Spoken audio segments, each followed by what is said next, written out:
So our rough plan over the next maybe 4, 6, 8 weeks is to explore Sri Lanka on our bicycles.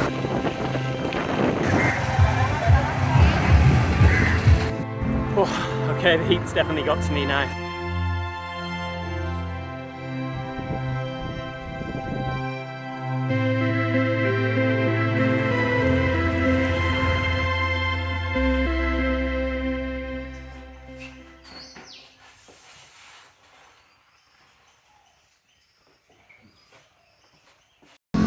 Morning.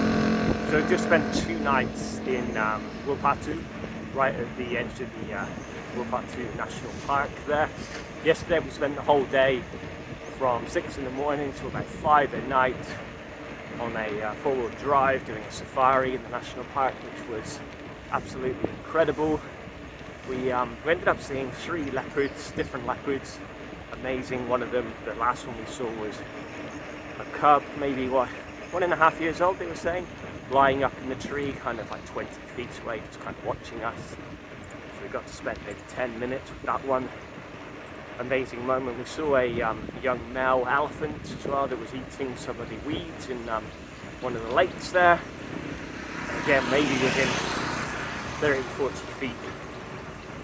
Absolutely incredible. Again, I've said incredible a lot the last couple of days. So, yeah, lots and lots of wildlife spottings. We saw monitor lizards, we saw freshwater croc, turtles, terrapins, tortoise. Yeah, so much. Buffalo, water buffalo, lots of deer. Beautiful spot.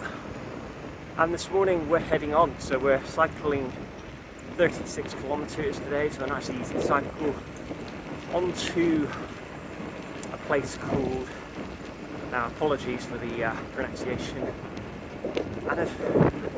Anuradhapura. Again, yeah, sorry, definitely butchering that. And yeah, the plan is to spend a couple of nights there exploring the new town, the old town, see what it has to offer. So yeah, 36k. We set off about 8:15. Cycling 10-15 minutes so far. Beautiful kind of hazy, misty morning here as we cycle away from Wilpattu National Park. Morning.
So today we're checking out the ancient capital of Anuradhapura, which was, occupied going back to the 5th century BC and was the capital from about 3rd century BC to up until the 10th century AD, I think.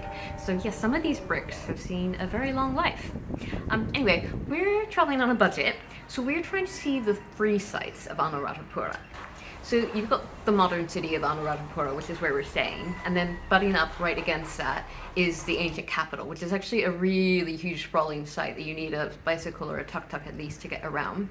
And they divide the ancient capital into the old city and the new city. The old city, you have to pay $35 per person to get into, which I'm sure is worth it. Obviously, upkeep of a heritage site like that is really expensive, but just, we're on a budget, we have to pick and choose.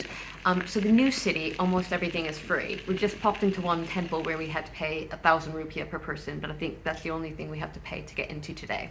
And as far as I can tell, like both the old city and the new city, all the sites were built around the same time, used around the same time period. So yeah, we thought we'd try the free tour. Basically last night on Google Google Maps, I just set out a route starting out with the Isuruminya Temple and then heading south a little bit to the Vesigiriya Forest Monastery, which is actually quite a big sprawling site, beautiful site in and of itself, so super recommend. And then we're going to go up back north a little bit, see the old Royal Garden site, see like a super old fig tree or banyan tree that's grown from a sapling of like the original Bodhi tree. So yeah, we'll see how it goes.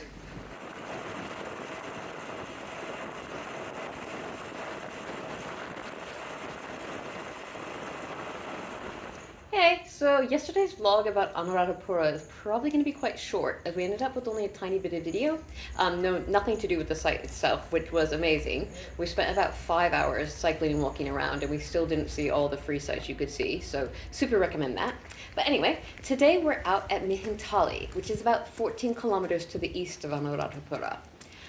It gets a lot less attention than Anuradhapura, but I read a couple of comments online with some people saying they enjoyed it even more, so we're here. Definitely thought we'd check it out. There's far fewer people so far.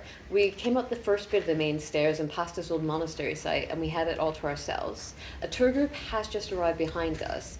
They've continued up the main stairs, so we've decided to detour off to these stairs to the right here to see the site Kantaka Sitiya. Sorry for the pronunciation.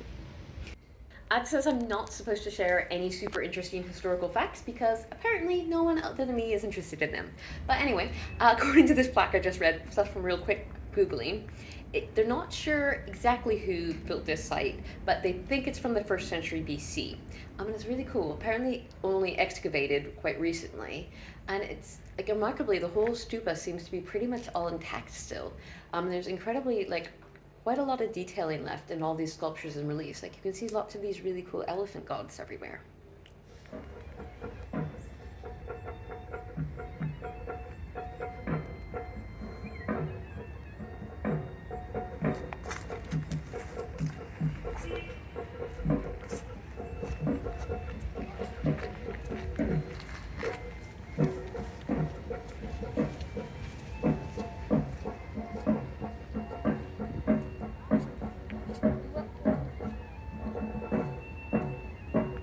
One big reason people come to Mihintale is it's said to be the place where a Buddhist monk met with a king and first introduced Buddhism to Sri Lanka.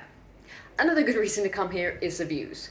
We're up at the main temple complex now, and yeah, it's spectacular, especially looking back west. It looks like way off in the distance, these bright white stupas look like they're just coming out of the forest, and today going in and out of the midst of the clouds. I think from looking at the Google Maps, we're actually looking back at some of the stupas we saw yesterday in Anuradhapura.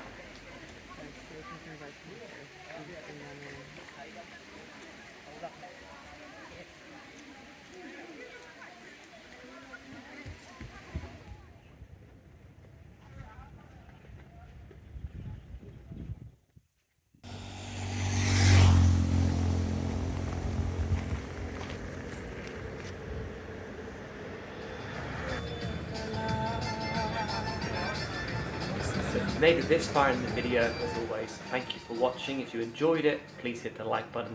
If you want to see our future cycling around Sri Lanka videos, hit subscribe.